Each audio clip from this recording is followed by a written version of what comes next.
The rain fell in quiet rhythm over the copper rooftops of New Melbourne, a human colony world nestled on the edges of the Galactic Accord's charted space.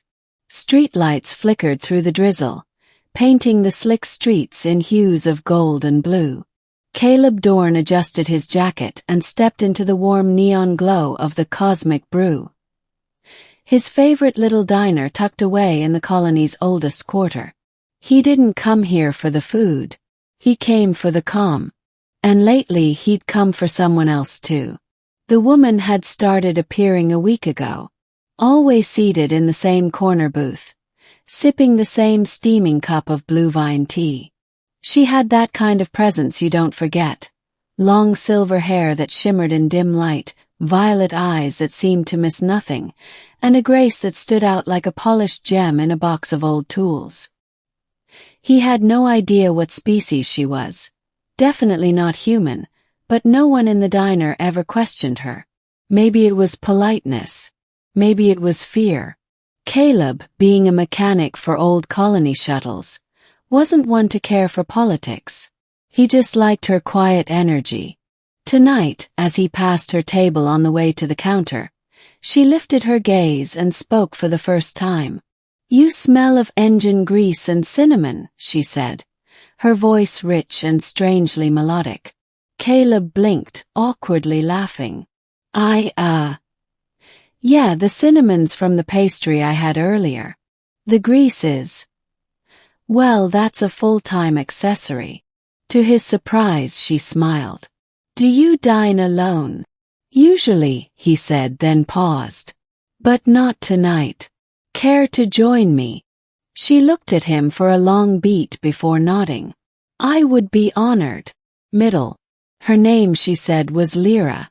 She didn't offer a last name. Over plates of synth steak and fried root fries they talked. She asked about Earth, about old myths and laughter, about why humans placed candles on cakes and danced around trees in winter. In return, she shared fragments of her own world. Vast waterfalls that hung upside down in gravity caverns, gardens tended by floating creatures, and music played through biosensitive crystals. "I'm just passing through," she said, slicing her meal with elegant precision. "This world is quieter than I expected. Peaceful. That's what I like about it," Caleb replied, gesturing with a fork. "Not much out here but stubborn farmers, old ship junkies like me, and the occasional supply ship." "You hiding from someone?" he added with a chuckle, not expecting an answer. To his surprise, she paused. "Yes." The word hung between them like a suspended storm. Before Caleb could ask more, a loud crash erupted near the door. 3 figures in dark robes stepped inside, each bearing a strange emblem on their chests, twisting gold with a blue flame. The diner quieted. Caleb had seen enough of the galaxy to recognize trouble. The lead-robed figure pointed toward Lyra. "By decree of the Starnix Crown Council, Princess Lyra of House Virex is to return immediately. You have wandered long enough." The room gasped. Caleb nearly dropped his drink. "Princess," he stammered. Lyra rose slowly, regal in her silence. "I am not ready," she said coolly. "Not yet." One of the enforcers stepped forward. "That is not your decision." Caleb didn't know what made him do it. Maybe it was the way they looked at her like she was property. Maybe it was because the night had been perfect until now. But he stepped between her and the guards. "She's having dinner," he said, voice hardening. "You can wait."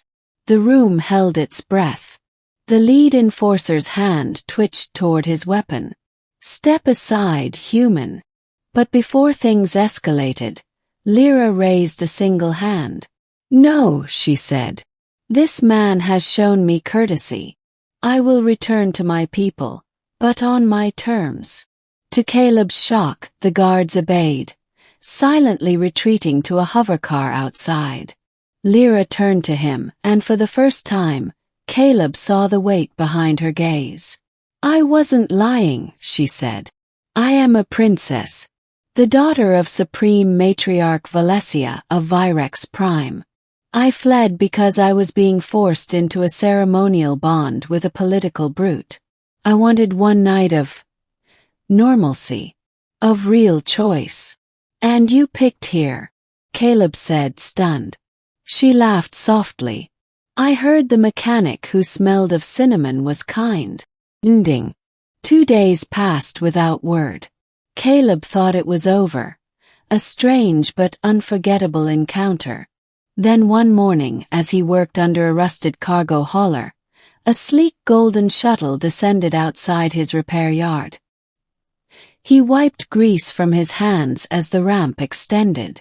Lyra emerged, dressed in full royal regalia. Glowing robes, a circlet of stardust metal upon her brow. I told them I would return, she said, stepping closer. But I made a condition. What kind of condition? Caleb asked, heart thudding. That I would choose my consort. Freely. Caleb coughed. You mean me? She nodded. You stood up for me. You didn't care about my title. You listened. You were real.